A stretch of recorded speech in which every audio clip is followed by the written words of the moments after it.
আর পরীক্ষা নিয়ন্ত্রণের অফিসের লোক পেয়েছি। আমরা তাদের গাড়ি যে প্রসেসে দিতে হয় ওদের কাছে আমরা হ্যান্ড ওভার করে দিচ্ছি। অসংখ্য ধন্যবাদ। প্রিয় দর্শক, আপনারা আসলে দেখছেন প্রশাসন খুব ভালোভাবে ভূমিকা করছেন এখানে। আমাদের সঙ্গে জি আচ্ছা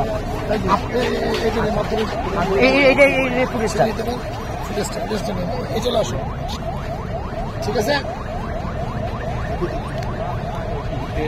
আচ্ছা আচ্ছা আমরা হচ্ছে আপনার নাম হচ্ছে মাহবুব।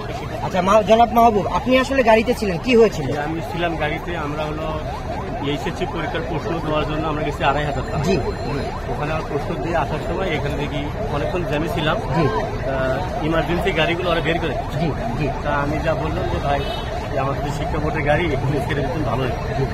কেউ বলতে ঠিক আছে তারা আসেন, কেউ বলে আসেন, কেউ বলে আসেন। বেশিরভাগ সাপোর্ট করতে ঠিক আছে আসে, আস্তে আস্তে মাঝামাঝি আসে, বেশিরভাগই ছাড়ে না। এই নিয়ে মনে করেন যেমন শিক্ষা বোর্ডের সরকারি গাড়ি দেখছে তখনই ভাঙছে। আমি তো বের হয়ে চলে গেছি। আচ্ছা আচ্ছা, আপনাদের ভিতরে কেউ আহত হয়েছে? না, আহত হয় না। আর গাড়ির ভিতরে আপনার একটা মোবাইল পাওয়া গেছে? মোবাইল পাইছে আমার মোবাইল। জি জি জি, আপনাকে অসংখ্য ধন্যবাদ।